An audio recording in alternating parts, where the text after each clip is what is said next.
Hello everybody and welcome back to the English shooting live stream. Of course this is done usually every week, but we have missed it for the past 2 weeks for two very good reasons, which of course we will get into in a little bit. But I hope you're all doing fantastically well, and I hope you've all had enough time to get out onto the range over the past few weeks and enjoy your guns. And a big thank you for joining me this evening. For all you regulars, you know what this is about. For anybody joining, this is your opportunity to sort of just chat about shooting or anything more, ask questions, get involved, whether that's with people within the chat. There is a little chat section there, so you can either discuss with people or amongst yourselves, or you can direct questions at me, which gun you want to buy next, ammo caliber choices, whatever. I'm always passionate about helping people into the sport and answering as many questions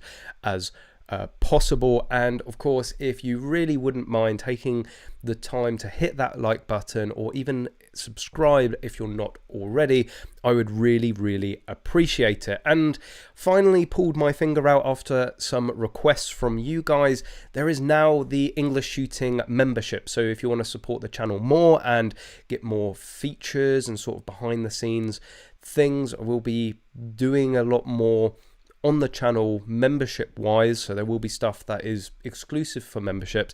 But in the meantime, you can have access to cool emojis during the chat, or I think even in the comment sections on the video, and your name gets highlighted and you get a little icon next to you, as Alexander Dale is quite I hope proudly demonstrating. So if you do want to join, I think there's a join button somewhere on your screen, so you can do that. Again, that would be much appreciated, and you get access to a little bit more of this channel. So yes, it's been an interesting few weeks. Anything big happen?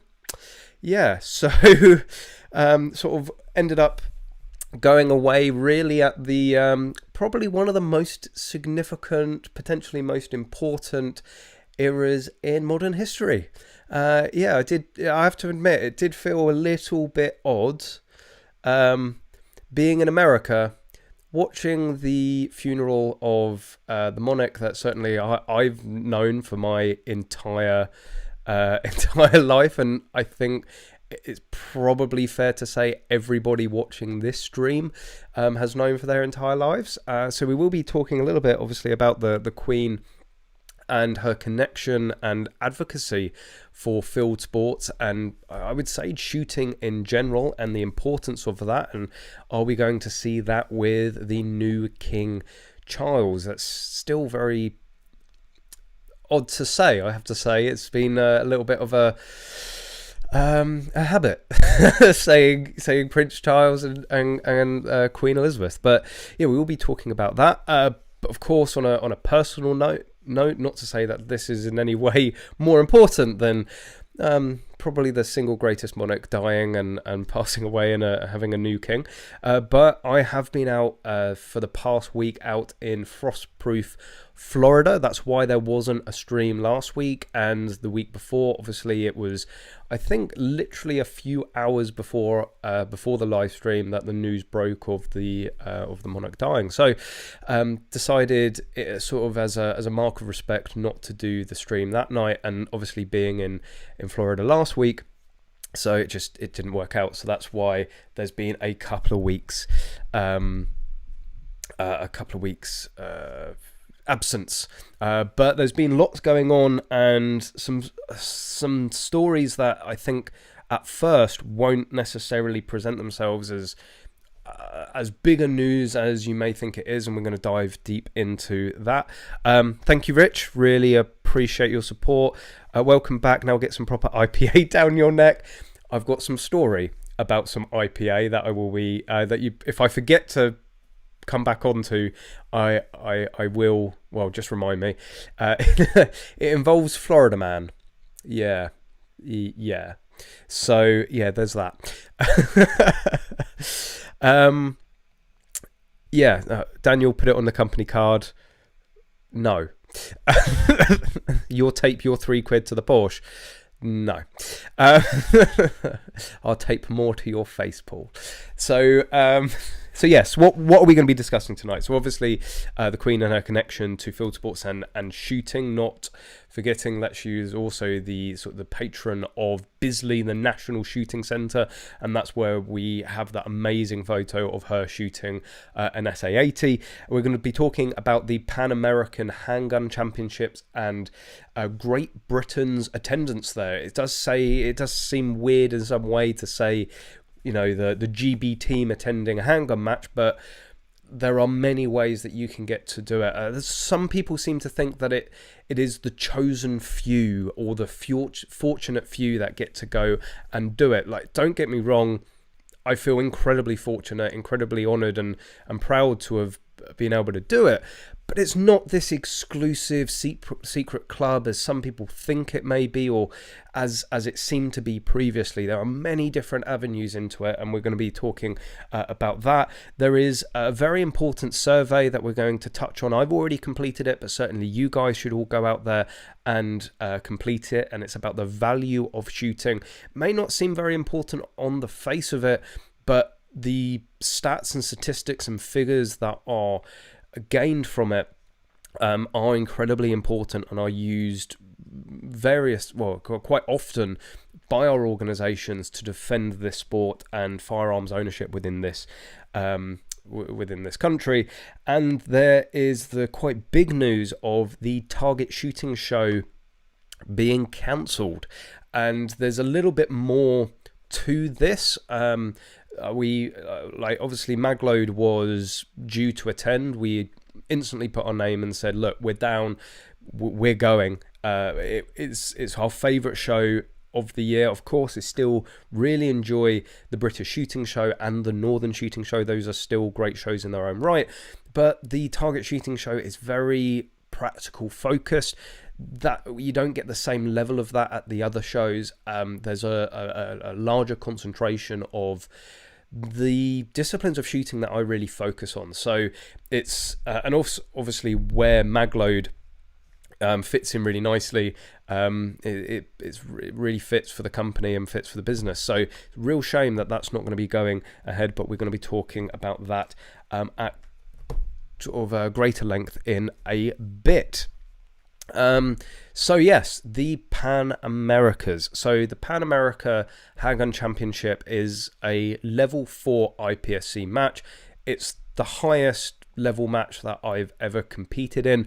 I've shot international matches out in America previously with American shooting trips, the big 3-gun matches that they do more recently in, I think it was April, shooting against a variety of different nationalities. But certainly the biggest IPSC match that I've attended, I think there was something like 700 or 800 competitors there. And you really do have the best of the best, the real pros of the sport. And it's very interesting to go up against them. You can get yourself into this little bit of a bubble, certainly if you only compete nationally. Yes, becoming a national champion or being very good on a national level is still an achievement, something that I strive for, that is certainly something to be proud of. But it's another ball game going on the international circuit. It really does separate the boys from the men, and I'm going to make no bones about it, I'm very much in the boys category. And there are going to be a number of caveats around my performance and around my result, but we will get into that shortly. But I thought I'd start, if you haven't already seen it, I have been posting these on the channel. There will be a full video coming out, there will be further stage clips coming out. I had hoped that I'd have a little bit more before this evening, but I was helping my future in-laws move house, so I didn't have the time today, and I only landed yesterday morning. Again, another reason I didn't do the live stream yesterday, and it's been moved today. Very well noted, Steve. I was incredibly jet lagged and was struggling to keep my eyes open. And anybody that knows about traveling and jet lag, you really do need to try and stay up and hit that reset button. So it's sort of very important for me to get back into the groove. And oh yeah, if you hadn't already noticed, the very proudly wearing our match shirt from the Pan Ams. So you've got the Pan American logo there. And another big aspect of the competition is that it was held at the Universal Shooting Academy, which is somewhere that I've wanted to visit. It's very well known within many different shooting sectors. Fantastic facility, and it's also where the mini rifle world shoot is going to be held later next year. So got a little sneak peek of potentially how the stages are going to be, what sort of equipment are going to be used, and you know the space that they've got to work with, and what sort of competition it's likely to be. Spoiler alert, I think it will suit not only my style very well, but also Paul's style, who was also out there with me. Paul, I hope you washed that when we got back. Yes, it's actually a little damp because it's been drying on the dryer today. I think I can see some patches of Florida swamp on it. Yes, about that. We will have a quick look. So basically I've got my highlight stage of day 1, day 2 and day 3. Day 4 will be coming out soon. Day 4 really was when everything sort of came together. So let's bring this across. Yeah, this was my favorite stage. It was the last stage, I think, of day 1. So a little bit more familiar with the handgun, with the gun that I was using, and also it's sort of a run and gun stage. There's a lot to it, and I just really enjoyed it. So just have a quick look through. Yeah, no comments about the love handles or Beer Billy. I'm fully aware of it. It went fairly smoothly. There wasn't really anything I think I could have done better, sort of shooting to the best of my pistol abilities. And I loved, just a little bit of action and taking them all from the top there. So that was, really my favourite stage of that day. And you can sort of see it's a little bit muddy, little bit swampy there. It gets worse. We've got, this was day 2 highlight, so loved this. This was definitely not a kill house. A skill house is I think, politically correct phrase, but again, a very sort of run and gun stage, lots of different distances. You really have to switch up speeds, take some slow, accurate shots, but then also absolutely blat it and also peg it around. So yeah, again, you can see a little bit of wetness, a little bit of puzzle. I think Paul might be able to correct me on this, but I think this was the swamp day or the don't splash me stage. We might discuss that in a bit. So yeah, like getting to speed, like getting a little bit of shooting on the move, which was very important on these stages, something that I don't practice a huge amount, but we're sort of practicing. And yes, it is beard cam. I'm dubbing this beard cam. But yeah, those just blaggy targets, go as quickly as possible. These swingers, this swinger was activated by a popper from outside, and you can probably see why I wanted to. Okay, yeah, because that has any relevance, Facebook. These at full speed were absolutely evil, and I think on the highlight of day 3, you will see another one.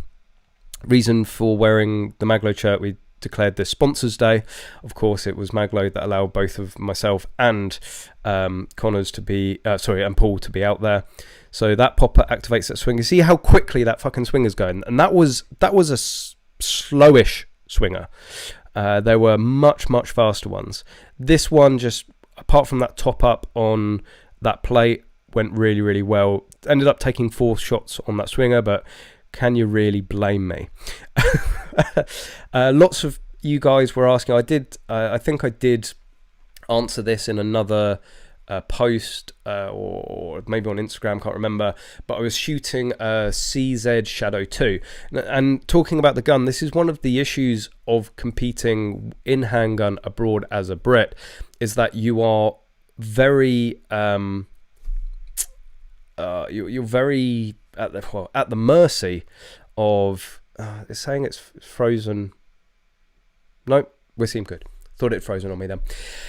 You're at the mercy of basically who is able to lend you a gun. So I do want to give a big shout out to Richard. If you do happen to watch this, you know who you are. A big thank you that he lent me his personal CZ Shadow 2, which I was able to use through the duration of the match. I did have to share it with another Brit, but they were on a different schedule, so it's basically handing it backwards and forth at lunch. Originally, I was meant to be shooting an Alien, which I was very, very excited about. It's very similar in some respects to the CZ Shadows, but it's got a lower bore axis, so mitigates that recoil. Certainly, for someone that doesn't regularly shoot full bore pistol, that's going to be a big help. But they ended up having some issues at the border coming in, and unfortunately weren't able to attend the match at all. But that meant that I was sort of out of a gun. So we sort of turned up there not really knowing what I'd be shooting. And, I went from, shooting this Alien to then shooting this CZ.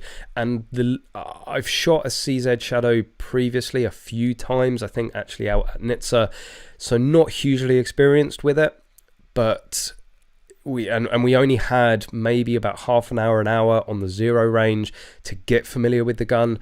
So it's really a baptism of fire. So much so, like, there were numerous mistakes that I'd made just not really knowing the rules of the division that I was in.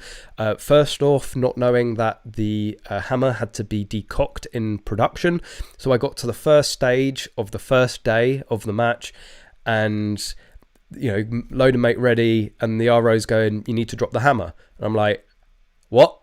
So it's like, okay, right, let me think about this. Does this affect how I'm going to start with a gun? Does this affect, the safety? Is there anything else I need to be aware of? And you just don't want that sort of stuff filling your head just before you're about to do the first stage. And it was really learning on the job. Like, the first few stages of the first day, it was just get through them and learn as much as the gun, how it shoots, where it's shooting, really how quick you can go.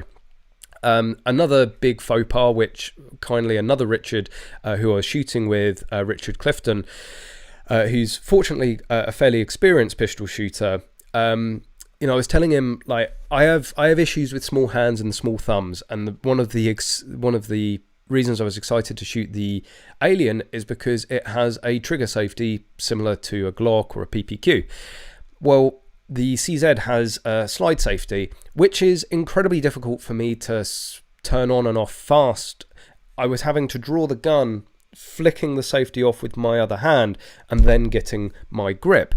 And then after about, 4 or 5 stages, and I'm telling Richard I'm struggling with this safety, but I've sort of found a way around it. He looks up and he goes, it's production, Callum. You don't need to have the safety on. Oh, that makes things a lot more easier. So yes, shooting as a Brit, there are many different barriers in the way, and I'm sure Paul can attest he had a very minor issue. Or a major issue. Well, it shouldn't have been a major issue. It turned out to... No, it was sort of a major issue, but it turned out to be minor. This joke has so many legs. So, an issue that Paul came up against, he was shooting in standard division with a 40 Smith & Wesson. Ammunition that he didn't really know where it came from. It was provided by the person that had organised it. In their defence, they had strongly sort of implied, basically had explicit instructions to the ammo provider that his 40 needed to meet major power factor. For those of you that don't know, within IPSC you can have major and minor power factor. It's basically the velocity times the weight of the bullet, or divided by, or whatever. It's calculation involving the velocity and weight of the bullet. Obviously, the more energy that bullet has, the more recoil, therefore the slower you shoot, and the points on your target increase. So usually in minor, if you're shooting mini rifle, anyone that shoots mini rifle in the UK, an alpha is 5, Charlie is 3 or 2. Someone Someone help me out here. 3 or 2. And a delta is 1, whereas with major, an alpha is 5, a Charlie is 4, and a delta is 2. So you basically can afford to go a lot quicker. You can basically drop the accuracy because the points don't affect you as much. And Paul thought he was shooting in major factor, but when he got chronoed, the ammunition did not meet power factor, and he got dropped down to minor, which he then had to shift his entire shooting style. He then had to shoot quickly, but then he's shooting, it was still a punchy 40 that he was shooting, so it was really the worst of all worlds there. Also, shooting a 40, it meant within standard you can have as much ammunition as you can fit in the magazine. Of course, the gun has to fit in that box, so you are restricted overall in length to the magazine. But shooting a 40, he was reduced on capacity as well, and we will talk a little bit about his results in a bit, because it was just absolutely unbelievable. And I think quite annoying for all of us that he could have done a little bit better. Yes, Alistair Mustard, 40 in minor. Yeah, just get fucked, really. Like, it's just Paul IPC. It was the Swamp Day. Evil Closet Monkey. Let's not beat around the bush. How much did Paul IPSC beat you by? Well, it's not comparable, because he was shooting standard and I was shooting production. So we'll never know. We will unfortunately never know. Couldn't possibly say. I think it would have been quite close. Speaking of the results, I'm going to have to get my scrolling wrist ready here for myself. So I think it was like out of 140 or so competitors. This is the production results. Yeah, I'll keep scrolling. I'll keep scrolling. I'll keep scrolling. There I am, 94th, at 50% of the winner. And just to show, they're all 0, so 46. So I would have loved to be in the top half. And obviously I'm quite a bit off that. It's very hard to get a measure here. And I feel very conflicted about this. I'm obviously a very competitive person. I don't necessarily do this for the fun of it. I do it for the competition, and I don't like coming 94th. Like, I'll be completely honest, but actually 50% of the professionals, some of the best in the world, I think there's something behind that. And actually my biggest bar, and for 2 of the days I was tracking above him, and then ended up not having the best 3rd day, and certainly as good a 4th day as I could have had. So the highest Brit in production was Richard Clifton, 54.37%. Richard does do a lot more pistol shooting than me. He has done, I think, level 4s. Yes, he competed in the European Handgun Championship. So I think I can take something away, being less than 4% away from somebody that has done this sort of level match before, a lot more experience. I certainly won't say that I embarrassed myself, which I think is the ultimate game. Well, I think I said before we went out there that I really just wanted to firstly not get DQ'd, but also come away with a smile on my face, both of which were successful. And then following that was just not to embarrass myself, and I don't think that was the case. Paul, on the other hand, did sort of let's say exceed that bar of expectation, coming in at and bearing in mind he is junior, and he was top junior for standard division, so 32nd place at 71.5%, which is just absolutely incredible. And Paul will, he's already done it. He would have come, without this issue with major and minor, he would have come 21st, which would have put him in at around 80%. And, you know, it's people like Shane Coley up there. There's some probably, well, John Browning is a very familiar name, but not necessarily the John Browning. He would certainly be in Super Senior, that's for sure. But yeah, you know, these are really the top of the top in the world, and Paul's effectively coming in within 20%. So needless to say, we are going to be doing everything possible to get him out to more matches to really compete. And I think this is a really big point. I have gone on about Action Air previously. I've talked about, well, it's probably not the best, I can't touch it because YouTube hates guns, but you can see my old Action Air gun.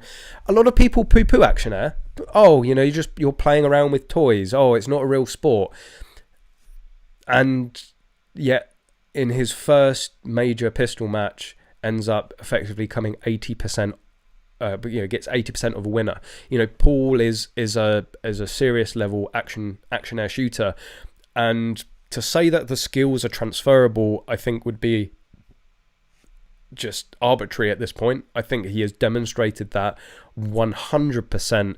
And to say that Action Air doesn't have a place and that you shouldn't be doing it because it doesn't help the live fire shooting, you just don't know what you're talking about. I have to say there was one, maybe two other Brits. Now again, we're going to jump between divisions. But actually the guy that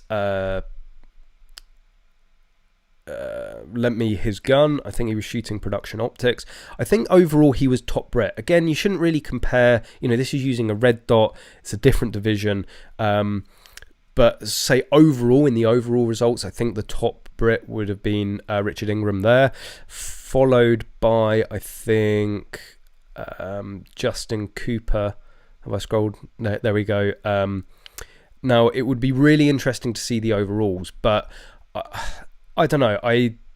Again, you're comparing sort of apples and oranges between all of the different divisions, but Paul did incredibly well. You know, both Richard and Justin have shot a load of high-level pistol matches previously, handgun matches, full bore handgun matches in the past. Again, this is Paul's first. He had done 2 level 1s out in Nizza with a full bore handgun previously, and to rock up and do this, like as we said in the Magload post, we are just astoundingly proud of what he's done. He should be incredibly proud of what he has achieved, and we are incredibly excited to see where he goes in the future. Unfortunately, I can't find, I think, do I risk firing up Final Cut Pro? Or maybe I'll leave that. My doing all this streaming on Final Cut Pro is just likely to be a nail in the coffin for my machine. But yes, there was a little bit of an issue with the weather, really only for one day. But I think it was towards the end of day 2. Oh, that's right, we shot day 2 in the morning. During the afternoon, they had to stop shooting. Florida rain doesn't mess about, right? It really does come down, and some of the stages got absolutely swamped, quite literally. And there was one stage where I elected to shoot it all off of log stumps. I did not fancy having swampy wet feet for the rest of the day, so and my time tanked because of that. Paul also ended up severely splashing an RO, and I think I'm fairly getting a bit of a telling off. Like, at the end of the day, this is a sport, it's a competition, you're trying to go as quickly as possible. You're not running around a state, unless you're me, fairy toes, trying to not get your feet wet. Paul certainly did not care whatsoever about getting his feet wet. You're trying to do it as fast as possible, and you're not thinking, oh, I might splash someone doing this. And it certainly wasn't in his intention to do so. But yeah, it got very swampy. But by the next day, under the Florida sun, things were dried out. It was, I think, I have maybe one photo of the, I thought I bought one up earlier. Anyway, I'll see if I can find it in a bit. But yeah, I just wanted to show you, if you do want to learn a bit more about Paul and certainly see some of his footage, you can head over to his Paul IPSC page on Facebook. He's got a lot of coverage of the match. Let's scroll down. Yeah, getting to meet people like JJ. Paul was very lucky to have a bit of a lesson with him on the last day, and you know, I couldn't resist just joining that photo in the background. Bit of a spare wheel there. The squads that we shot with, Squad 21. It was a little bit smaller by the end of it than when we started. But yeah, we've got Paul there. If you haven't seen his baby face before, you've got Richard Clifton there, and I think Ecuador and Sweden were there. But yeah, there were some days that were absolutely incredibly wet, but it was still enjoyable. Like, you know, running around in the pissing rain with a handgun is better than not having a handgun at all. So yes, Paul's finding the video. Oh, Paul only went to one NHTSA trip. Okay, right. Like if it needed to be any more impressive, does he get a Christmas bonus? Yes, he went to the Pan Americans. Fully funded by Magload. You know, we are an equal opportunities employer. We employ shotgunners, mini riflers, and also handgun shooters, action air or full bore. We do not discriminate, unlike some people. So yeah, again, can't say how proud we are of him. I think I'll probably sit down with Paul if he wants to and do a full in-depth video, sort of maybe going over a few more stages, how we went out there, the route to it. But for any of you out there, if you want to go out there and do these sorts of competitions, like, firstly, join the UK PSA. That then, once you've got we can go out there without one, but you have to be supervised by a qualified RO until you get your shotgun competition license, a full bore competition license. And this is why Action Air has such a place to play in this. Not only do you get transferable training and skills from shooting in Action Air, but you can go and get your shotgun Action Air competition license and safety certificate here within the UK, and then all you need to do is effectively an upgrade course, which is about half a day while you're out in NHTSA. NHTSA has really allowed this to be opened up to really any member of the UK PSA.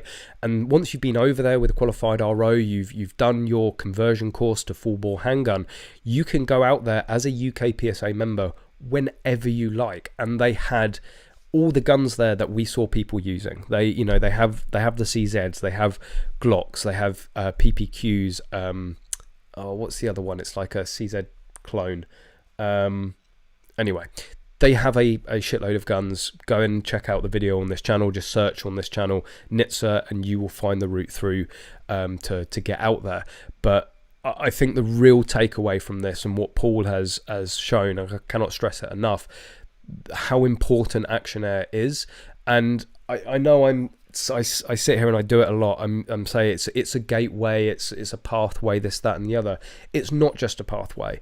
And again, I think Paul has proven that it's not some separate, or it's not some sort of add-on. It's its own sport, and that people that are competing in it, they're not playing around. They're not playing with toys. They're serious competitors. They're competing at an incredibly high level, and they're able to go into their first level 3 mini rifle match and win it. They're able to go into their first major match and come in sort of the top quarter, top third. So yes, get into Action Air. If you want to shoot as a Brit, if you want to shoot full bore pistol, full bore handgun, get into Action Air. Join the UK PSA and start that progression. You can do it. It's also not, the trip itself wasn't, let's say, horrendously expensive. I'm not going to necessarily include all the meals out and the full auto stuff that we shot. I think I got a video of that. Let me just bring that up. Sort of almost forgot about that. I'm just so used to shooting full auto now. Just forgetting about it. Let's see if I can. I definitely put a video together. Oh, desktop. There we go. Here we go. I did also shoot an AK, but managed to shoot a full auto British Sterling. I thought, what better? Oh, it's going mute. we know what YouTube does when you start playing gun videos. They kick you off your stream. So yeah, you know, we could have done it a lot cheaper, but we decided to make a little bit more of it, and you know, go to nice places for meals. But I mean, entry to the match was about, I think it was around £250. Our flights, we managed to get flights, you know, flying BA, so it was still economy, but flying BA had a decent airline. They were about 500 quid, and ammo, I think, was about 250 quid. Accommodation, there were people that were sharing Airbnbs, and some people paid like 100 quid for a week. We, obviously, Paul and I were twinned up. Our accommodation worked out to, I think it was about £250 each. Car was about 200 quid for the week. And you know, you can make, if you share with people, you can get all those costs down. And you know, the real thing that I want to put a massive shout out to Clive Gamblin, who's the national squad director for for handgun in the UK. He did a fantastic job of organising things and gave people the options to be able to, you know, stay in houses with them, share cars, which again, really, you know, if you share a car with 3 other people, you know, that ends up making it something like 50 quid each. Again, if you're sharing Airbnbs and hotels, that brings it right down. So yeah, it's still a lot of money overall, but it's not, you know, you compare it to what it can cost to do to a match here in the UK, you know, you're probably looking, I reckon, sharing all in all, flights, accommodation, you know, some Walmart budget for food, you can probably do it for under 1,500 quid, a major match like this. And these things aren't every single year, right? You know, it's not like you're going to be doing this once a month. To do it maybe once every 3 years, using that money to do that, I think it's well worth doing, and you get a full week wherever it would be. I mean, going out to the European Handgun Championships, which I think is being held in Greece or somewhere in Europe, that would be cheaper to do. Your flights are going to be cheaper, probably cars going to be cheaper to rent, accommodation's probably going to be cheaper. So, you know, European level 4 handgun, you're probably looking sub £1,000 to go out and do. It really didn't help as well that the dollar is so strong at the moment, or the pound is so weak with the conversion rates. Obviously, if that went back to what we're used to, it would be even cheaper. So yeah, you are probably looking about probably about 1,500 quid to do something like this. But then you look at a level 3, you know, sometimes we will stay in a hotel for 2 nights. You know, it will be like, well, certainly nowadays, it will be 100 quid in fuel. It will be a couple of 100 quid in accommodation. It will be near 100 quid for match entry. For shotgun, you can get through, well, quite easily like 100 quid's worth of ammo, if not more. So it can quite easily be upwards of £500 to go and shoot a level 3 sometimes. Certainly if you're staying far away from the home. So, you know, 500 quid for a level 3, or, you know, £1,000 to 1,500 quid for a week somewhere tropical. You know, it's all relative. Yeah, so full auto. Certainly going to a commercial tourist full auto range is not the most economical way to go and shoot full auto, but for some people it is the only option. And we went to Machine Gun America in Kissimmee, and I haven't got the video yet of the AK, but you guys have seen me shoot an AK before. But this was a full auto British Sterling SMG 9mm. Which I don't think I have shot before. So just a bit of full auto fun. It was also Paul's first full auto experience, which was the main reason that we went there. I could have left it, you know, having recently shot a lot of full auto, which again, I'm very, very lucky to have done. But there was no way that I was going to let Paul miss out on the opportunity for him to shoot his full auto. The guy is quite interesting. You know, obviously he's used to a lot of complete noobs, people that have never shot guns before, and he was teaching us to suck eggs, which he has to do. He has to treat everyone like an idiot. And when Paul went up first, he sort of put his hand behind his shoulder, and Paul ripped the trigger and just held on, and the guy was like and Paul's just there, oh, this is so cool. He's like, oh, he can handle that. I did exactly the same, and the guy was sort of a bit like, hang on a minute. And then I just got up the video of shooting the full auto Desert Eagle and dual wielding the Glock 18s. And I'm like, this ain't my first rodeo. It is for Paul. He's just a bloody good shooter. So, well, he knows how to handle a gun. But yeah, that was a very fun experience. I can recommend the range. It's not cheap. It worked out, I think, about $75 per gun. We did the pick and mix menu. They do packages where it does work out a little bit cheaper to do it, but yeah, it's, when you work it out per round, it is very expensive. But again, if it's your only opportunity to go and do it, go and do it. Like, everyone needs to tick off that full auto bucket, tick off the full auto off their bucket list at some point. Carl Volt, can we count on you going to the Finnish Brutality next year? I wouldn't say count on it. I would absolutely love to go and do it. It is something, we I think I discussed it on the last stream, or certainly recently, that we have a couple of sponsored shooters out in Finland that regularly compete in them, and we would love to go and compete with them, or at least go and support them.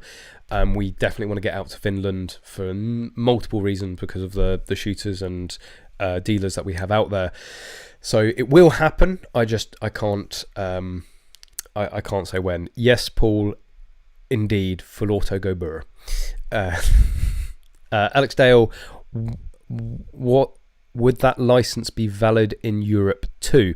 So when you're talking about competition licenses and safety courses, yes, this is why, it's very easy to crap on other organizations, but when it comes to practical, there is really no point going outside of the UK PSA.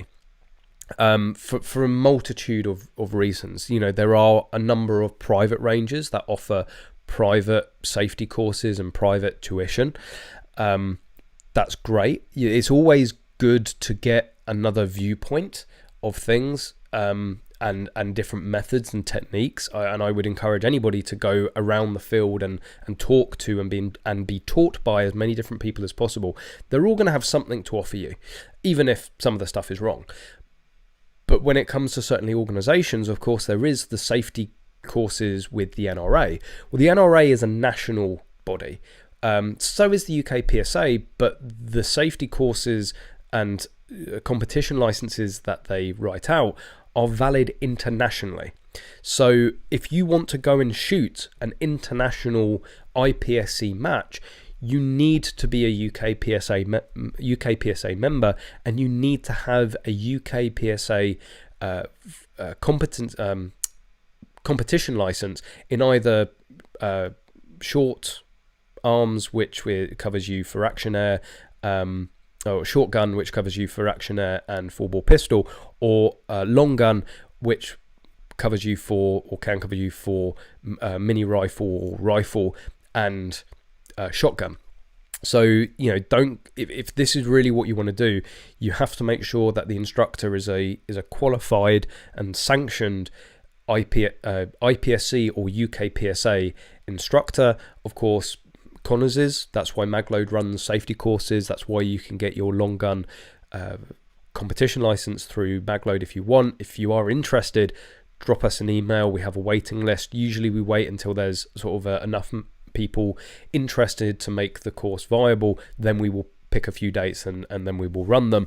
In terms of your shotgun, really the best thing to do is to get into action air pools. Dad, Tim Wyborn is an instructor. He'll be able to do your action air competition license, and then really you need to go out to NHTSA, and again it's probably Clive Gamblin, who is the national squad director for handgun in the UK PSA, that you will need to speak to be able to then convert that to full bore.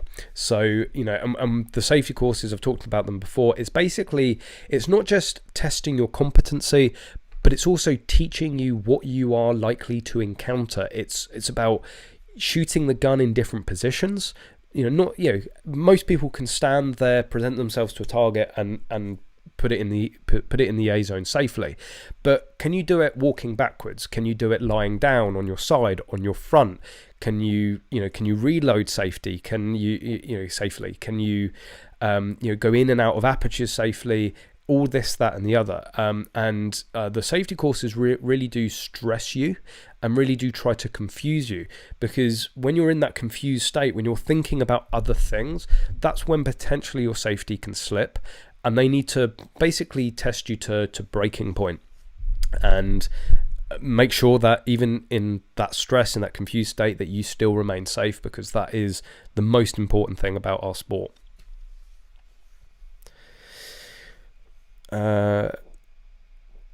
Biggest issue is not having access to handgun. It is just not possible for an average Brit without USA friends.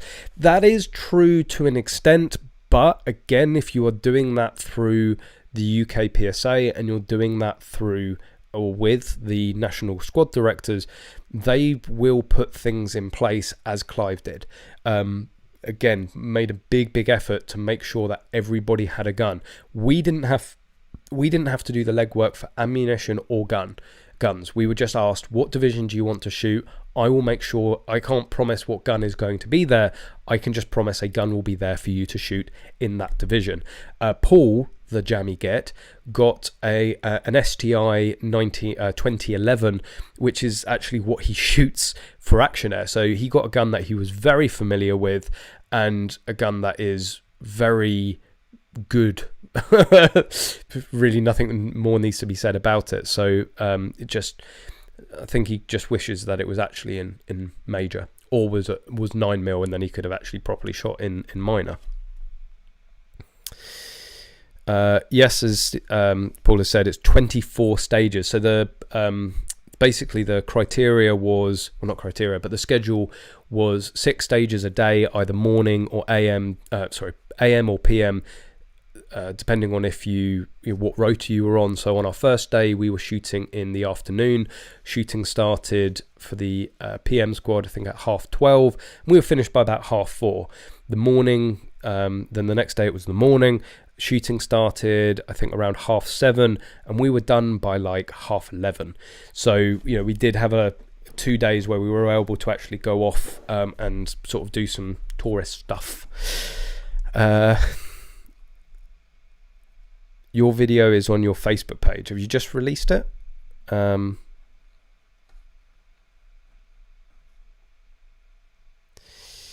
Christian constitutionalist, a militia in my local area put on a free trauma casualty care class. It was great.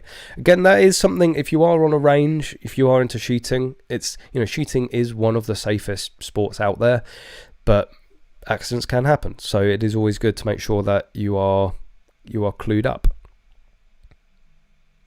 Any update with your license? None yet. Still a waiting game. It is still with the powers that be. Really nothing more for me to do at this stage. My solicitor is chasing them. Nothing more to say. Any mags update? Yes.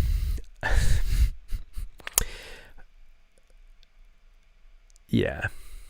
So basically, we've been taking one step forward, one step forward, one step forward, one step forward, and the injection molders, who have been phenomenal to work with so far, they've really gone above and beyond.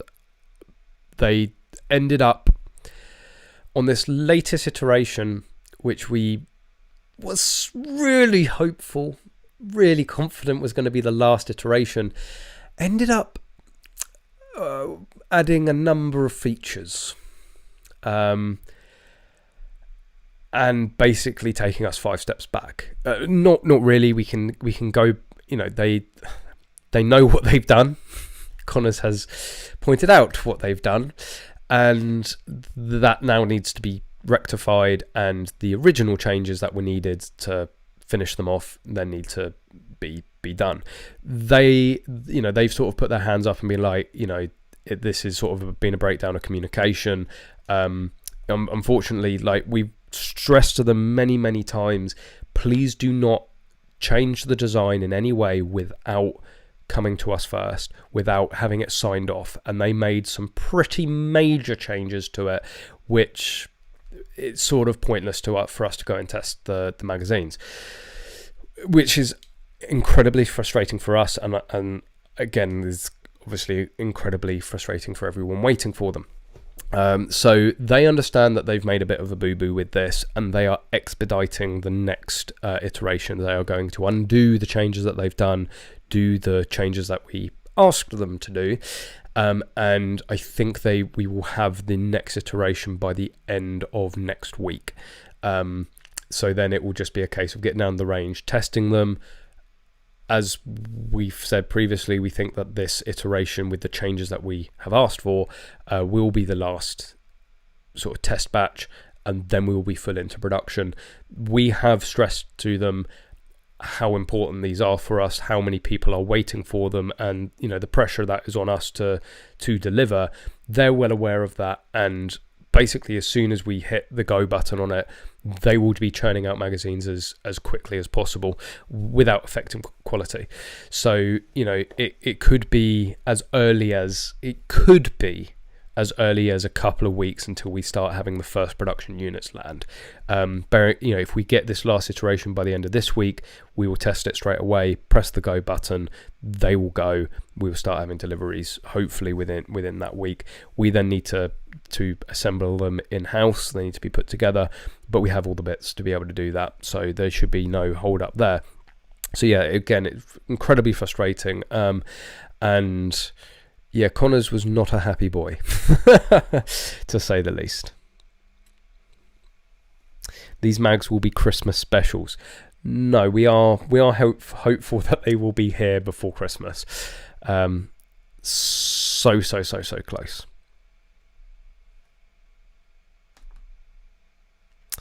Let me know if you need one. I can put your Gen 3. Oh, I guess you're talking to Dan. Any update on the handguard? I still don't have my battle arms, and the Welsh level 3 match is 2 weeks away. Then you don't need a handguard then, do you, Dan? Connors has, we actually had the machine go down. We had the Hardings, the main CNC machine of the shop, go down a couple of weeks ago now. A very, very small but critical, very critical and also very expensive component broke. CNC machines wear and tear. It's just like a car, things break on them. They tend to be very expensive when they break, and you tend to have to order them from all weird and wonderful areas of the world. So basically we had a massive backlog on production, so we were getting low on firing pins, charging handles, also bits for the reflex loader. There's certain bits that we make for those. So Connors has been literally the last 2 weeks he has been stood at that machine every single day, catching up, doing the production parts, finishing off while he was tooled up for the stove. So our charging handle now fits the M2, the Infinity, Franchi Infinity, and the Stoga. So the new edition is the Stoga that it fits, but Connors has also done and tested a 1301 Comp and Comp Pro, and we believe it also fits the A400 series guns. So that's a new product that's coming out. Handguns, once he's finished all the production stuff that needs to be able to put stock back on the shelves, he will then be on the handguard. I promise you, Dan, there will be a Magload carbon fiber mil-spec handguard by the end of this year. It is happening. They certainly have been well tested on our battle arms. So yeah, it is coming. It is coming. No, we are not doing coloured mags, Daniel. I've told you this before. It's not happening. Certainly not for the near or mid future. So yeah, anyway, getting away from Pan Ams, I really could speak about... getting away. There is a little thing. I think I'll do a product review of these because I am absolutely blown away. Daniel's going to now. He's going to He's going to get so tantrumy. But But something that's incredibly important, not just for your own safety, but actually performance, is iPro. Certainly if you are competing in quite bright light, and certainly the conditions in being able to see targets better will help your performance. And obviously you want something that is ultimately going to protect your eyes if the worst happens. And the worst can be just ricochets. If you're shooting at steel plates, if you're shooting lead at steel plates, you will get ricochets. It will happen. So you need to be wearing iPro. And I have used the Oakley split jackets for a very long time. If you've watched any shooting videos on this channel, you would have seen those glasses. That is what I wear all the time. And the big thing about them for me is that they've got interchangeable lenses. I've got a clear set, a mid set, and a full tint set. And I've had those, I worked it out, I've had those for over 10 years. So I thought it was about time that I treated myself. There was a special deal on, so Paul ended up getting a pair of glasses as well for a very good price. And I'm sold on these. I ended up switching to them, I think, on the third day of the Pan Ams. Yeah, third day of the Pan Ams. But I'm now using, I'm going to get the name wrong. I've stuck with Oakley. Again, a lot of people, including Dan, says that they are overpriced for what they are. And yes, at the end of the day, they are plastic frames, plastic lenses, and I'm sure that they are churned out for a fraction of what they actually cost. I don't care, because they are absolutely amazing. And I think they call these, I think they're breakers. The Jawbreaker from Oakley. Yeah, Jawbreaker. So the reason that these really, really helped out in Florida was the humidity. It was incredibly humid, and we've recently been talking with a Bolly rep. I think Magload's going to stock Bolly. Brilliant glasses, certainly at the lower end of the price point. But what you're saying is that the surface area of the glasses has a big impact on them either steaming or not steaming up. And these are huge. They do look, they're certainly not something that I'm going to be wearing, I think, out and about. But they are the lenses are considerably larger than the split jackets, which, like, they didn't fog up once. The split jackets, even on the first stage of the first day, like, I was having, just before I started, I have to like sort of do that with them to clear it, and that even happens in the UK. Certainly if it's a long run and gun stage, if you're sweaty already, you start huffing and puffing down a long stage, you get to the end of it and you start fogging. That's a real issue because you can't see the targets. And I was able to get a number of lenses. Funnily enough, the lenses that they came with, I don't know exactly what tint, but they're a very low tint, but it's got this purple which cancels out green fantastically. And when you're basically in the swamps of Florida, cancelling out green is very, very important. But because they're a light tint as well, they worked very well indoors, so for the skills house. And whilst I didn't want these lenses, these were the ones that I ended up using the most, because they really did fit the conditions very, very well. But I do have a polarized full tint. I do have the clears, obviously, because I do live in England, and it's not always needed to have tints on there.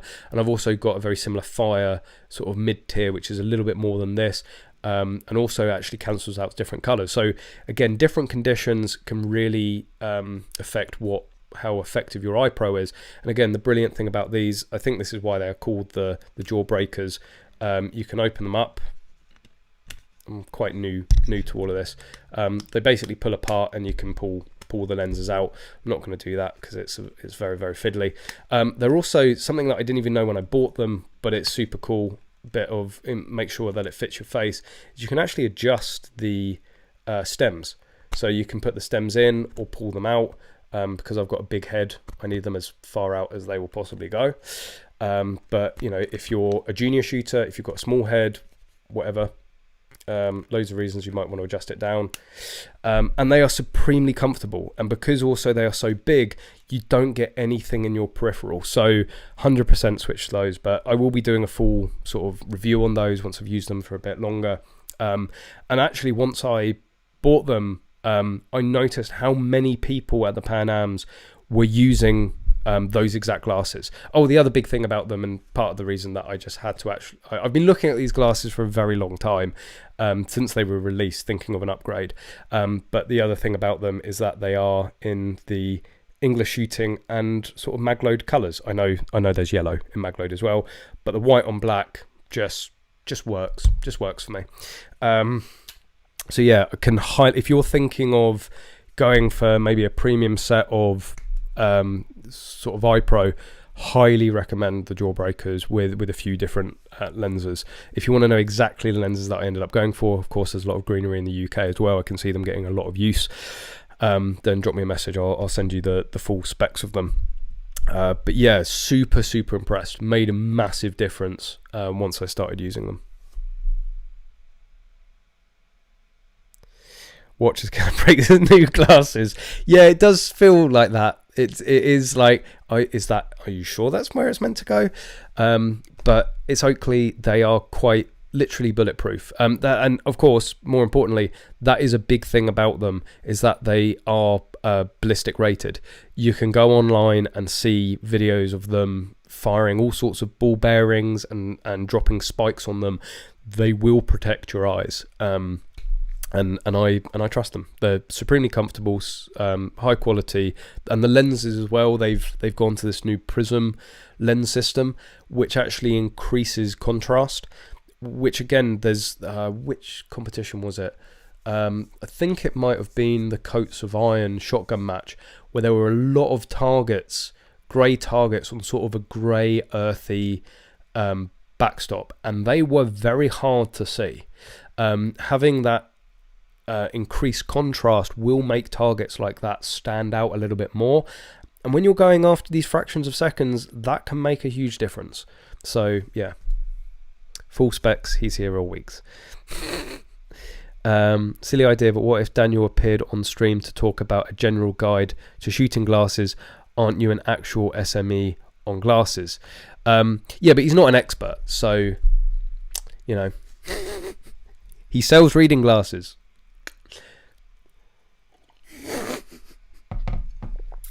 Daniel's never going to talk to me again.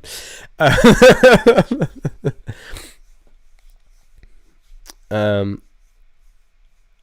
thought they were called spots in Jolly-Ol. No, don't get that. And anyway, like, Carl, I'm the expert here. Daniel isn't the expert. I look at me. I am the expert now. He's never going to talk to me again. Designs too, you short ass. You design frames for reading glasses. Let's not like overinflate here. Of course, if you want to correct me and tell me about all the ballistic glasses you've designed, please feel free. I'm waiting. No, Daniel does actually work in the glasses trade. Unfortunately, if you ask Daniel's opinion about Oakley, he'd just say it's overpriced rubbish. He's entitled to his opinion, but he isn't entitled to his own facts, aren't we? And anyway, Paul has sent me the swamp stage on Messenger. Let's have a quick look.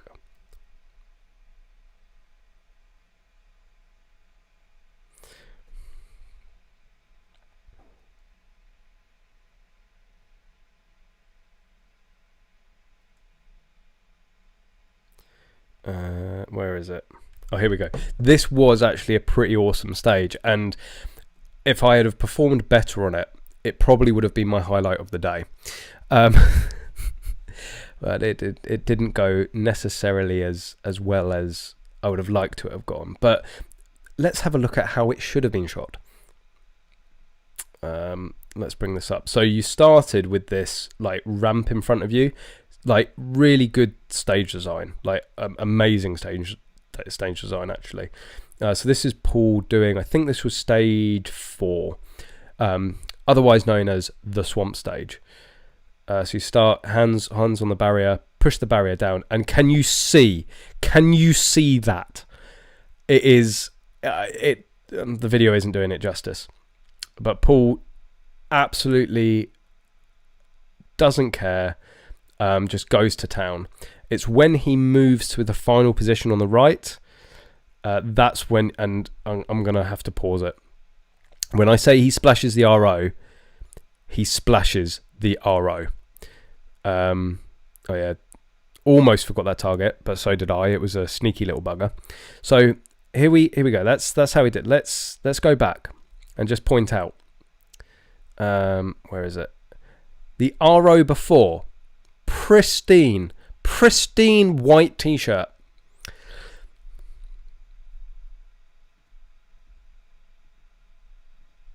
The RO afterwards, not very pristine at this point. Very, very muddy.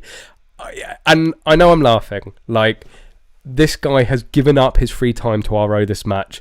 And Paul didn't realise how much he had actually splashed him.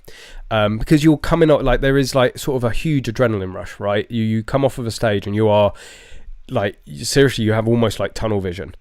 And he didn't realise, and once we all saw the footage, he was like, "Oh my god, I would have absolutely, I would have apologised profusely." So yeah, but the guy took it. He didn't complain. He just took it. It's one of the risks. Certainly, you can just see what the ground is like. But yeah, you could see it's up his arms, it's up his throat, his timer is absolutely covered. And I was lucky. I was very lucky because I am somewhere in the background here, and I captured the other angle. I've got the footage. How I didn't get splashed, I do not know. But yeah, so I elected to use these carefully placed stumps. I thought I really didn't understand why it was so slow. I thought it went fairly quick. I went fairly quickly, but yeah, I elected to jump on the logs. But yeah, like, oh, you can see at Paul's feet how muddy it is. Like, his feet are submerged there. Yeah, that was by far the worst stage, and it was like, we shot that in the morning after it absolutely afternoon after it absolutely bucketed down the night before. By the next day it was fine. Yeah, that, you got to feel for the guy, you really do. So yeah, basically, if it's muddy and you're ROing and Paul comes to your stage, you might want to stand back. Espen, appreciate that. Thank you very much for the support. I thought you said Paul got a telling off for it. Okay, I'm not gonna name names. I am not gonna name. Maybe I should. Okay, let's bring up the footage. Right. So Paul did get a little bit of a telling off. Now, again, I don't think it's fair. Paul didn't mean to do it. He certainly didn't mean or didn't intend to do it, and felt really bad, genuinely really bad when he noticed that he'd splashed the RO that bad, right? But it wasn't the RO, not the one holding the timer anyway, that told him off. It was this RO here holding the timer. Now you can see he's got a few spots of mud, but he was the one that took exception and basically told Paul off. Like, okay, again, you got splashed. It's not nice. Like, understand it. Like, nobody wants to go around splashing people. Nobody wants to be splashed. But when you're stood next to a guy that is literally now wearing a different coloured t-shirt, and you've got a few dots on there, you know, I think if this guy, I think genuinely, if you'd have just completed a stage and this RO came up to you and went, "I'm a little bit pissed off, I've been splashed," you would be like, "I completely understand, I'm so sorry." A few dots on your t-shirt, yeah, yeah, Paul, yeah, little bastard. So yes, he got a telling off. Again, I don't think it's fair, right? I think the RO actually said to him, "This isn't a mud race."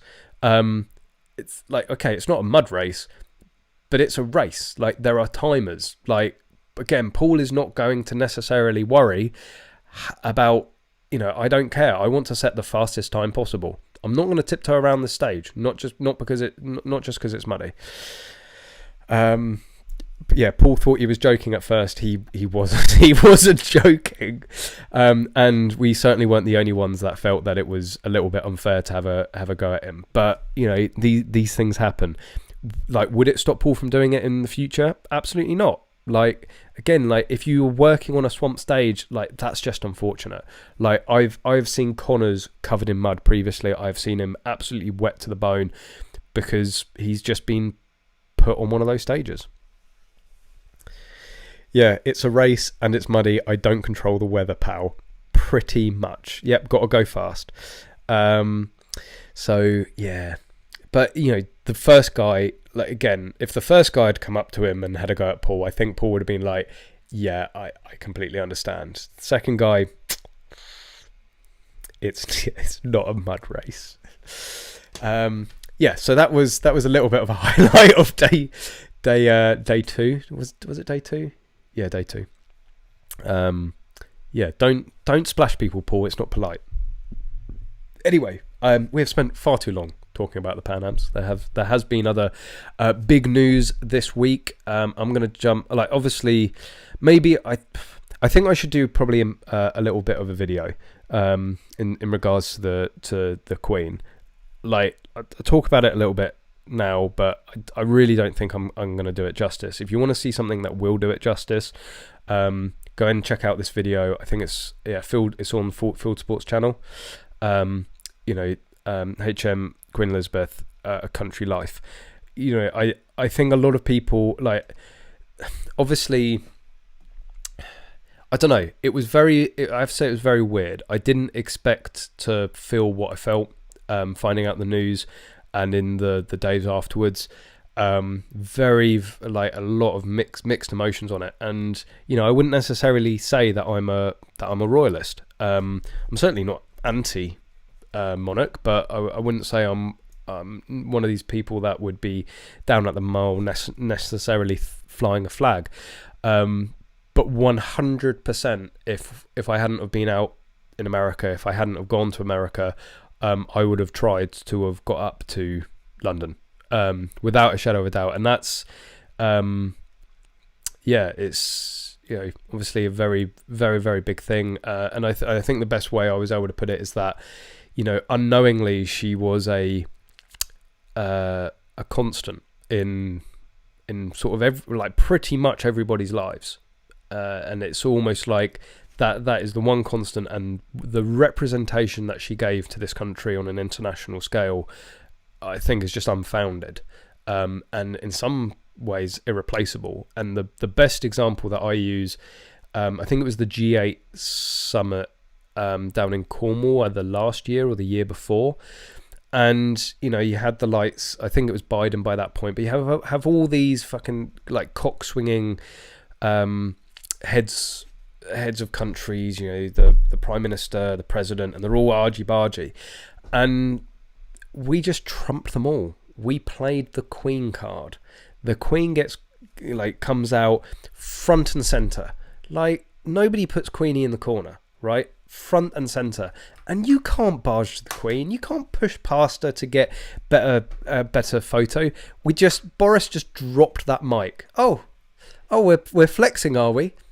Meet the Queen, and all the rest of it. You could just tell. Oh, okay, all right, Your Majesty, please sit in front of her. Oh, like, just that sort of irreplaceable. And I think the saddest thing overall is probably the fact that she wouldn't have seen, for somebody that never wanted to be Queen, that very much saw it, I think, as duty, but it was a burden put upon her. And certainly if you do a bit of reading and a bit of watching, somebody that was, I think, overall quite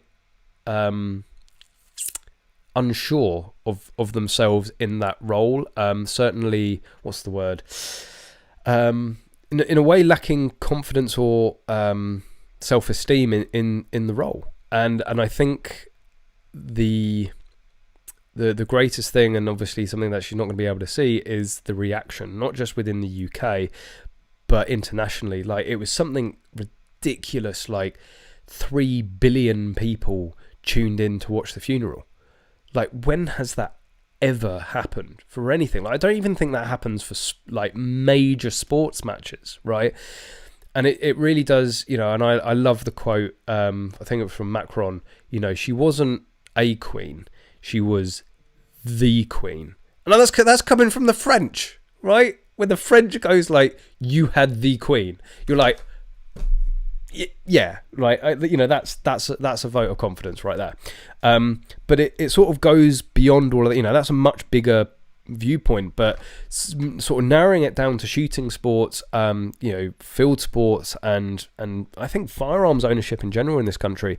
She was a huge advocate, not necessarily a direct advocate, in directly advocating for it, but you know, she was the patron of Bisley, you know. And you know, you guys should know the photo, because I just thought, what better way to sort of honor her than to, you know, put it up as the banner photo. And it's just such a, I've always loved this photo. It's just such a badass, you know, it's the Queen, you know, and she's doing it with gloves on. Like, it's just, you know, oh yes, here we go, V-ball.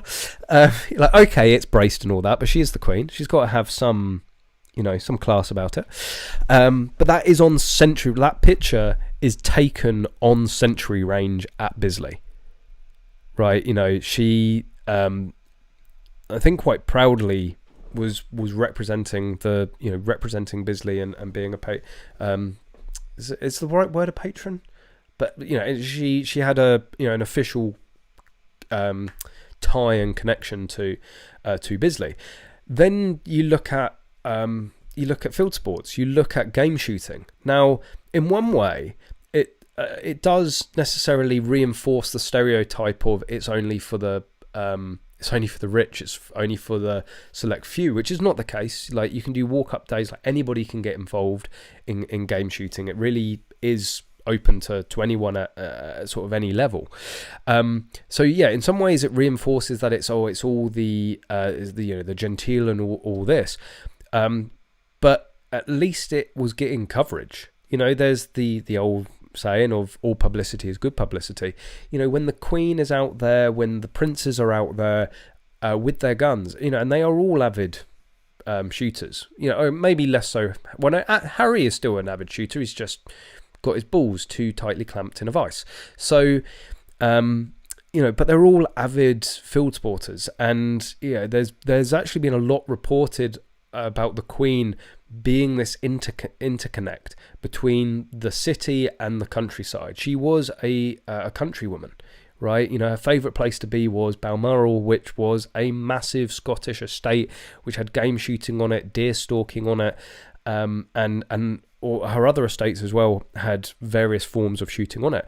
So it sort of kept reinforcing and kept publicising that this is a way of life. This is what people still do. It's and in a way made it mainstream. So, you know, that are we going to see that with King Charles? I think less so. I think King Charles is very aware. You know, Queen Elizabeth could get away with quite a lot because of what she had done. You know, the duty that she had served. I'm not saying that King Charles hasn't necessarily served so far, but he knows you know, there's this whole thing about streamlining the monarchy, and, you know, maybe presenting a more friendlier image in a way. And when he's looking at, like, how do we want to present ourselves, you know, moving forward into this new era, is shooting going to be on that? Now, I think it's still always going to be a part of the royal family. Whether or not it's going to get the same level of publicity as it once did with, say, the Queen, I think we could see a sort of dip in that royal connection to shooting. Is King Charles going to become the patron, or is he going to sort of fill the Queen's shoes in her role at Bisley? Again, I would, if I was to bet on it, I'd say it's probably less likely, but we will have to see where that goes. But in the scheme of things, worrying about how it's going to affect shooting and field sports is very minuscule in the bigger picture. But it's certainly something that I wanted to bring up and discuss. Something that is important, like directly important to shooting sports, is this value of shooting survey. We will also be talking briefly about the lead ban, but I'll bring this up. I will put this link in the description. Now, for all of the people that may be watching that said that they didn't see the survey on the consultation, that the firearm safety consultation, well, this is another one to go and fill out. And I know, not another one. Don't be one of these people that in 6 months' time or a year's time, I end up making a video going, only 2.5 people ended up filling it out. Yes, statistically that can happen. But let's round up and say 3. Don't be one of those people that in 12 months' time, when this is incredibly important to the shooting community, that you look up and you go, oh, I didn't know about it, right? Because I don't think I'm going to do it in a minute, whatever.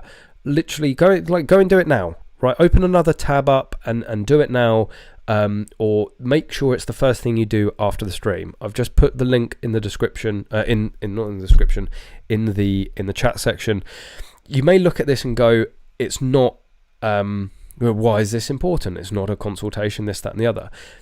Like, look at the names that are involved in it. I wish I could scroll faster. There are many different organizations, some that you may like, some that you may not like, but this is a big, oh, they finally got a logo. Or was that like a page filler? But pretty much all of the big organisations are, the UK PSA is involved, Countryside Alliance, BASC.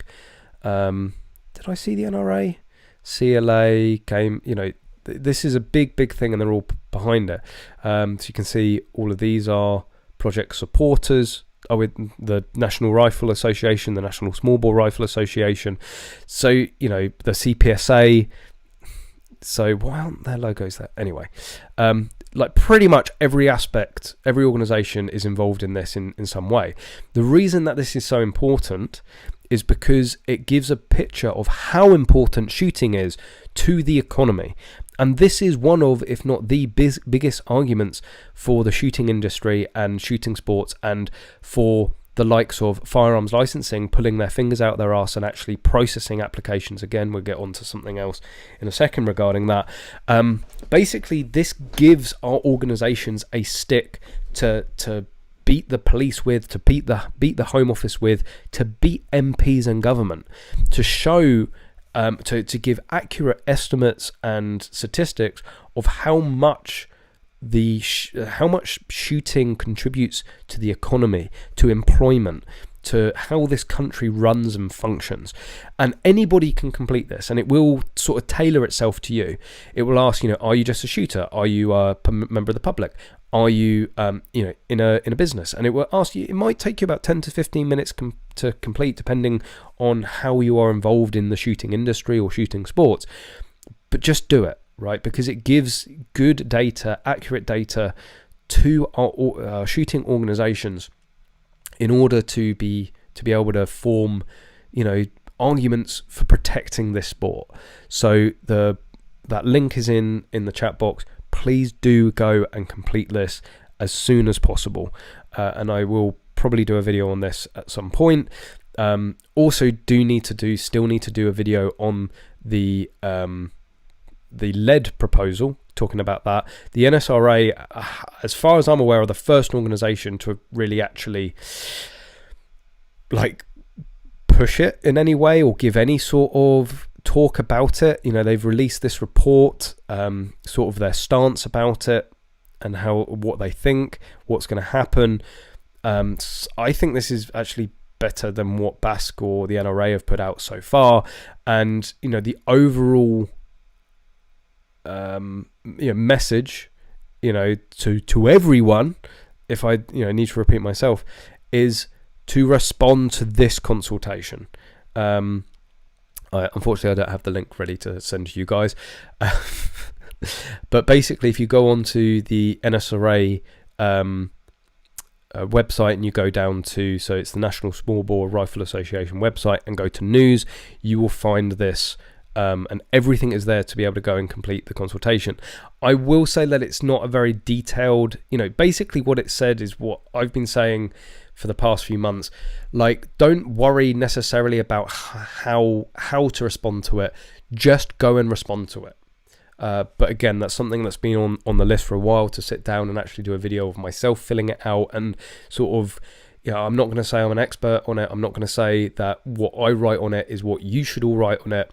But it may help you, think of things that you may not have thought of, or may help you in you filling it out, or maybe just even persuade you to go and fill it out. You should all go and do it. I think I have already filled it out, but obviously I will do it again to film the video. So again, incredibly important. Do not be one of these people that, again, in a year's time or whatever, you go, oh yeah, I didn't know about that. Just go and fill it out. These are chances for us to have our voices heard in a direct way. We saw this with all the people that said, oh, they never listened to us. Well, they listened to who responded to the firearm safety consultation, and actually things were changed as a direct result of what people had said. So yeah, in terms of and some other bad news, and sort of where things are going in the industry, we really need to grasp onto anything possible, and anything we can possibly to protect the sport, especially when stuff like this is happening. So we have the cancellation of the Target Shooting Show, which is sort of bad enough in itself. Again, it's a show that I greatly enjoy attending. It's a show that Magload greatly enjoys being a part of and attending as the business. It really is our sort of target market, and it's where we get to see the majority of you guys face to face, because pretty much all the practical shooters go there. And unfortunately, it's been cancelled this year, or been postponed to next year for a number of factors. And unfortunately, there's a lot of factors, but the one that is stressed the most is the one that we've been talking about a lot recently. So I'm going to go over to this is the official statement from the Target Shooting Show page. So they're postponing it. I think a number of factors have led to this situation after speaking to many people involved in the UK firearms industry. The situation within the UK and the murders in Plymouth in 2021 have led to police forces undergoing a very strict review of granted certificate, and firearm certificate owners are now waiting up to 18 months to have simple amendments to their licenses changed, a process that would normally take 6 weeks. Due to this, gun dealers and companies involved in the firearms business are not selling anything near the amount of stock that they were, or even over the pandemic period. That is if they can get the stock in the first place. Now, it does go into other aspects. There has been Brexit. There is, the supply issues that we've had, with Ukraine as well. And the with the dollar and the pound and the US firearms market, and it does, and obviously there is this cost of living crisis and energy bills, and people may not be wanting to go out and buy things that are deemed to be non-essential. But it is just very interesting that he talks about these other things, but 2 whole paragraphs and sort of the opening factor is the issues that are going on with firearms licensing, and that people aren't getting their certificates, so therefore they're not going out and buying guns. And we're seeing that as well as Magload. We thought it was just us, right? But everyone we speak to, be that suppliers like GMK, who supply Beretta, Benelli, CCI, Stoga, Tikka, they're one of the biggest sort of suppliers or wholesalers in the UK, down to shops, down to other manufacturers. Everyone has seen a slow up, and yes, there are many different factors at play. But when we try and attribute it to one thing, it is the issues with firearms licensing. Mainly because obviously Magload is very focused within the practical shooting sport, right? Which is introducing and attracting the new shooters. It's seeing a lot of shooters move from one discipline to try out, or shooters that are currently in one discipline, coming over and at least trying it, or even moving over completely.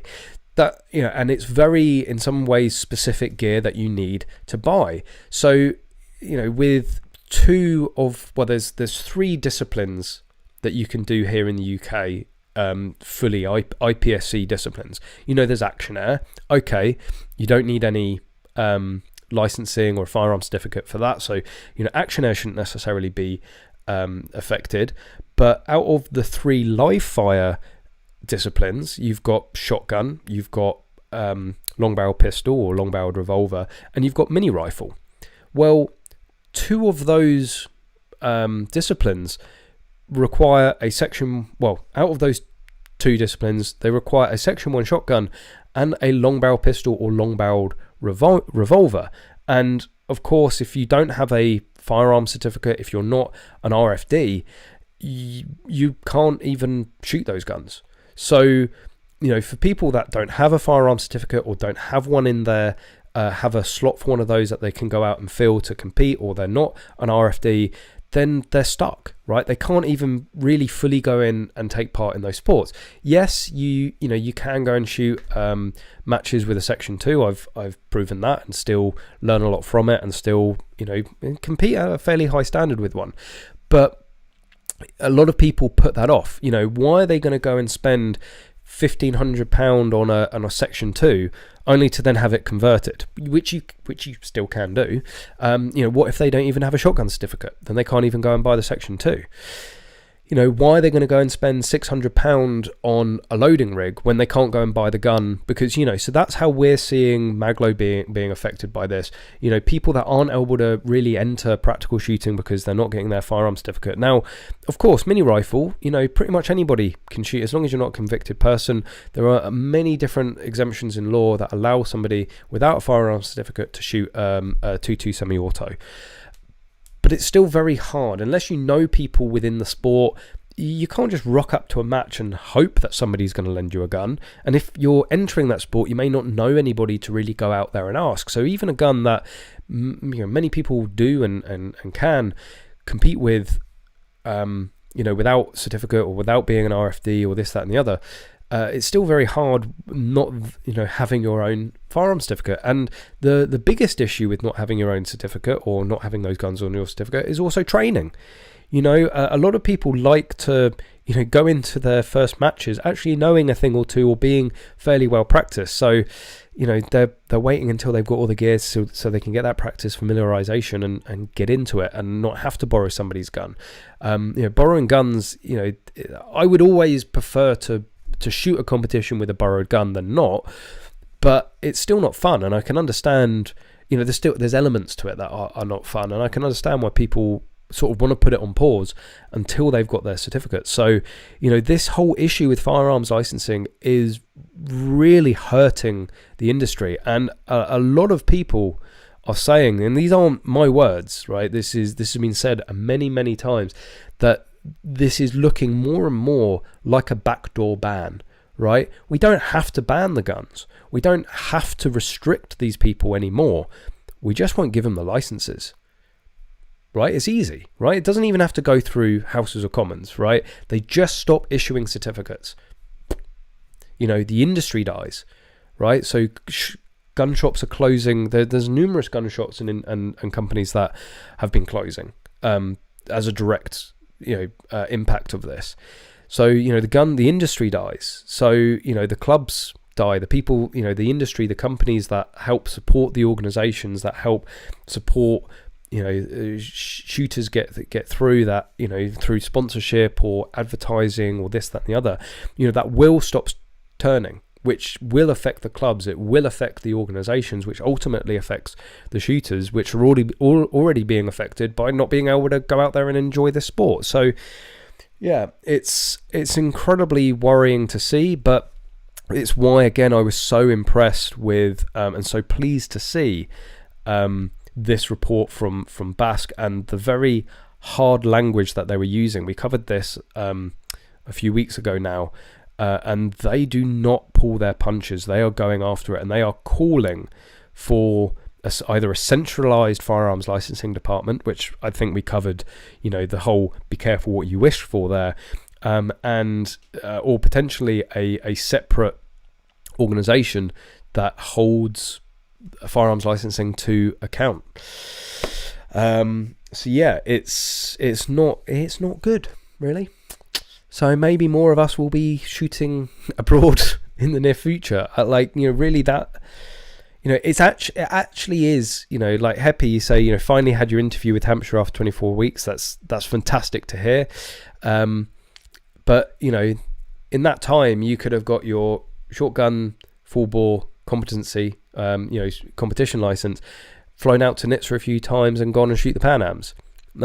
Sounds to me that it's actually easier to go shoot abroad than it is to get a firearm certificate at the moment. That's where we've got to, unfortunately.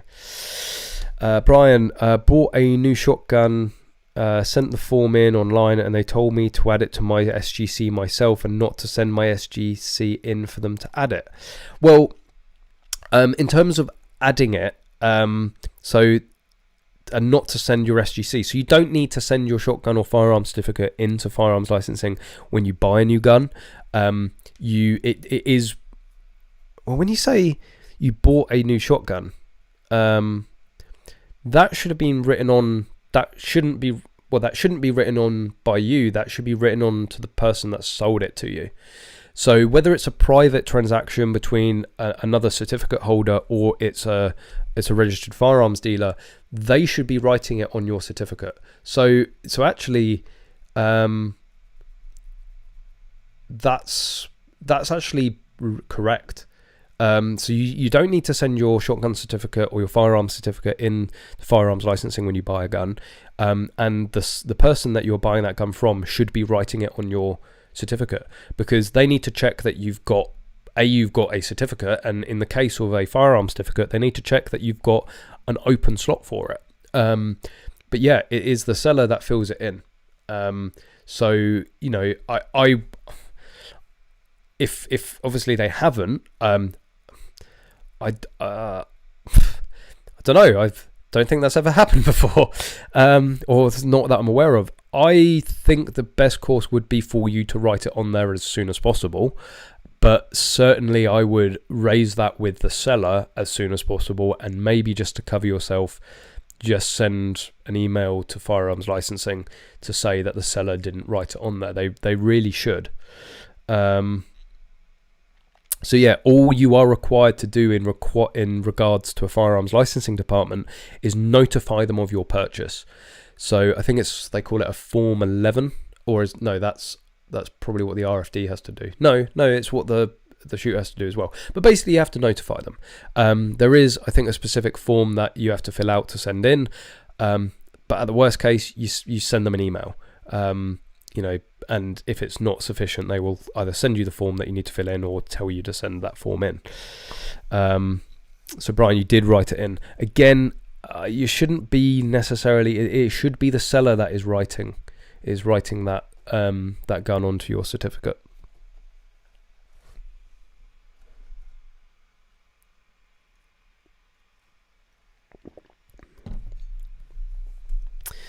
David Bullock's answer: we've never been so busy. Well, it's going to be different across. It's going to be different across the industry. Just because one person is busy doesn't mean that necessarily everybody else is. Again, like Magload is still growing, but we're not seeing. It's sort of the bigger we get, the smaller the growth we're going to see. That's that's sort of understandable. That follows a logic. But actually, the last few weeks we've seen a return of like full rig sales, but it certainly slowed down. The first half of the year, we've seen that slow, and it is not just the Target Shooting Show saying that. There is a lot of people that we've spoken to that have said exactly the same, that sales are down, that there are gun shops closing, now it could be a case of those gun shops haven't adapted to the modern era and are not promoting themselves correctly. That could be another factor in it, but a lot of people are saying that the industry is down overall, and a lot of people are attributing that to firearms licensing. Brian Solomon, it was from an RFD. I would be getting in contact with that RFD pretty sharpish. The RFD should be writing that in. I can understand and forgive to individuals, certificate holders, because like when I bought a gun from a normal, I bought a Remington 700, a Remington 870 privately, section 2, and like neither of us really knew what we were doing, right? It's like usually I just go to a gun shop, hand them my certificate, and they take care of it. So we sort of had to like, and we sort of worked it out what should happen. But an RFD should know better. There is no excuse for an RFD to not know what they are meant to do, and it's actually a little bit concerning, actually, that they don't know what they're doing. English Shooting's #1 fan has joined. Hello, Mum. That's right, I'm talking to you guys before I've even seen my mother after returning back into the UK. Blackstone 45, any chance of Magload making red dot covers? All the decent ones are made in the States. Drop us an email. If there's ever a product that you want us to look into, like, be prepared for us to just turn around and say, no, we're not really interested in looking at that at the moment, or we're too busy, or we haven't got the time, or it's already in development. But you can drop me an email directly, Callum, that's CALLUM, at magload.co.uk. I don't need to spell Magload, it's on my head. Or the general email, info@magload.co.uk, or there's a contact us form on magload.co.uk. All of the ways to contact us. Email is always the best. But yeah, tell us what you want a cover for. We'll look into it. We're always looking for recommendations or requests for new products. No, Daniel, your request for mil-spec carbon fiber handguard doesn't count. But yeah, drop us an email. That's the best thing to do. We'll look into it and see if we can do it. It might be, if the biggest thing for us is usually if we've actually got the optic. But maybe there's something, maybe you can send it to us to model off of. Maybe we can get hold of one. We'll see if we can work it out.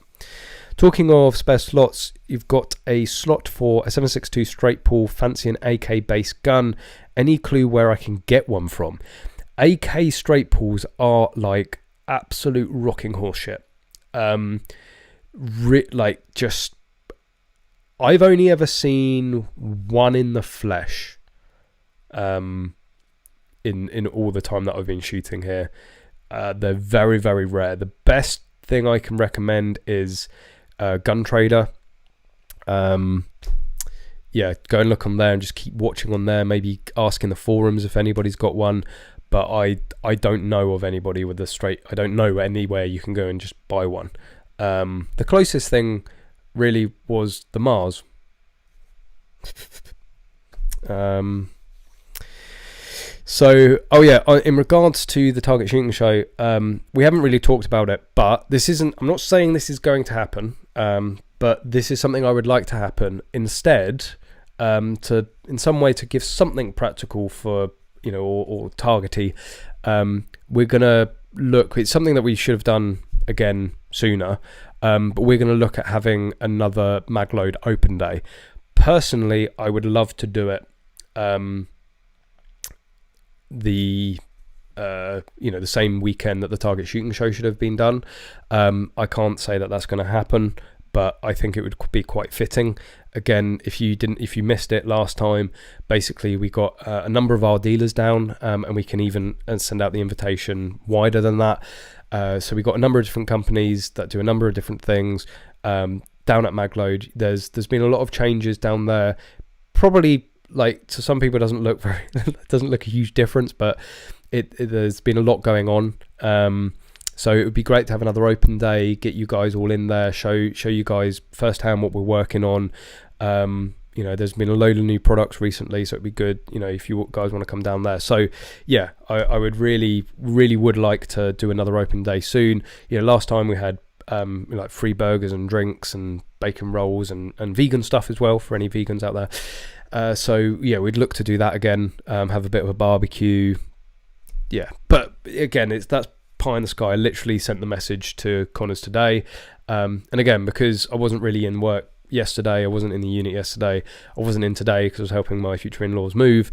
Connors just responded, I am far too busy thinking about a million other things right now to even think about that.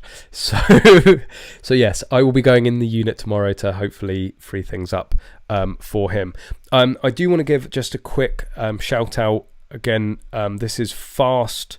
This is only like a couple of weeks ago, a week's away now. But it's the Welsh Mini Rifle Level 3, 8th to the 9th of October. I'll put the link in below. I think a number of you did sign up after the last stream. But I think there are now only 11 spots left. So please, you know, get in quick if you wanna join. It's going to be an awesome match, and it's the last Level 3. Oh no, there is a Action Air Level 3, I think, in November. But it's certainly the last Level 3 long gun of the year. So, you know, get involved with that. And I do want to just again give a shout out. In Llanbradach, if you're in like the Cardiff, Llanbradach area, there is a gun shop right on your doorstep, and that is the Pro Shoot. So you can go to proshoot.store. I can't put that in the description, in the chat box, unfortunately, because it's a gun shop. But these are guys that run the Llanbradach range. This is Pro Shoot, so it's not just a club, it's not just a range. They, you know, maybe even drop them a message if you want. If you want to, you know, see if they've got an AK. Whoever asked, if you want to ask them, or you can even ask David from Caliber Innovations. They may be able to find you one as well. But yeah, if you're in the Cardiff, Llanbradach area and you're looking for a good gun shop, Brian, who runs Pro Shoot and runs the shop, absolutely amazing guy, and like literally can't do enough to help you out. So they have all the stuff. They are also a Magload dealer, so if you want to go and get your hands on Magload and you don't necessarily want to travel all the way down to us, then you can go to Pro Shoot, and Brian will help you out with all of your Magload gear. 12 spots if Dan has no gun. Oh, Daniel, has Dan left? Has Supermod left the building? Have I gone too far this time? We do love you, Daniel, and I do genuinely appreciate what you do for the channel and the stream. Also, Paul, Supermod number 2. Don't worry, David. We will make sure that Daniel has a gun. I'm not promising it won't be a Chris Vector, but he will have a gun to use.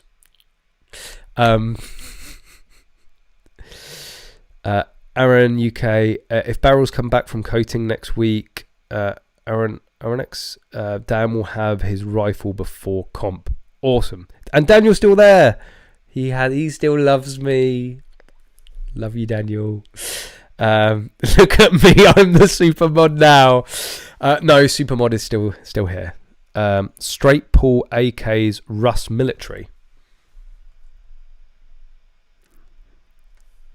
You had my interest. Now you have my attention. Russ Military. No, not Russian military losses. Go away, Siri. Russ Military. Ooh. Oh, this is dangerous. Firearms.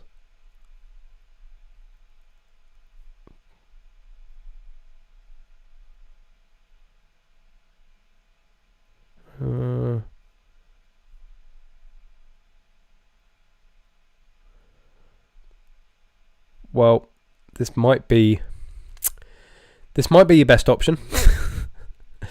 762 by 54R. Okay, so it's not wooden buckstock handles. So it seems like they do quite a bit. So yeah, I'd give them. It's Russian military, or Rus. It's rusmilitary.com. Again, I can't put the link in the chat box because Facebook don't like guns. Currently putting my email onto Grindr. Just forward them to my OnlyFans. It's that would do me. That would do me fine. Hey, if people are paying, I'm gaying. Why do I do it to myself? Oh, the memes. On that note, I really do say before I think, don't I? Paul is now furiously downloading and screenshotting. What can I say? You got to keep the lights on somehow with these energy prices. Never, you never know what you're going to do. And yeah, on that delightful note, woo, I've got a customer. Yes, I'm going to leave it there before I say anything else that's going to be used against me in a variety of ways. So yeah, don't forget, guys, make sure you all hit that like button before you leave. Make sure you're subscribed if you're not already, because I do try very, very hard to do this every single week when I'm not out there playing with full-bore handguns out in Florida.